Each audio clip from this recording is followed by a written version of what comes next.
На многочисленных чертежах и фотографиях представлен проект мемориала защитникам неба Отечества, который строится в Туле. Руководство Фонда сохранения исторической памяти отечественной авиации прибыло в Грозный для сбора информации о чеченских летчиках, участниках Великой Отечественной войны. В числе представителей других народов их имена будут увековечены на историческом монументе. В предлагаемых нами барельефах мы хотели указать суть и соль мощи, порыва всего чеченского народа по защите нашего Отечества.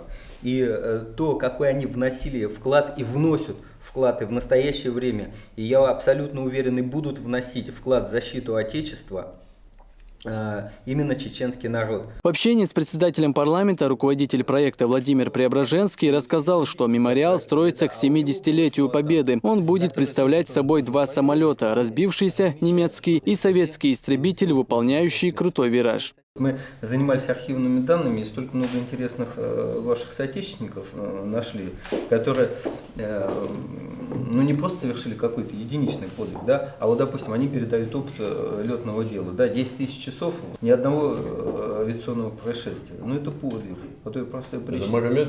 Да.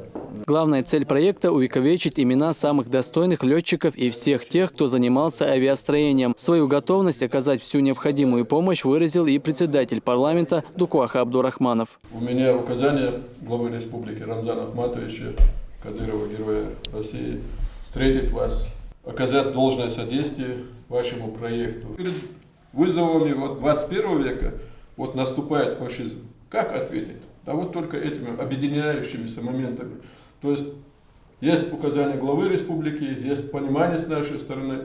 Все, что сказал Рамзан Ахматович, все, что нами понято, мы вам будем содействовать, будем до конца с вами. Спасибо, что приехали. Спасибо вам большое. В завершении встречи в знак уважения Дукуах Абдурахманов преподнес гостям книги о жизни и политической деятельности главы Чеченской Республики. Адем Хаджиев, Артур Дутаев. Новости.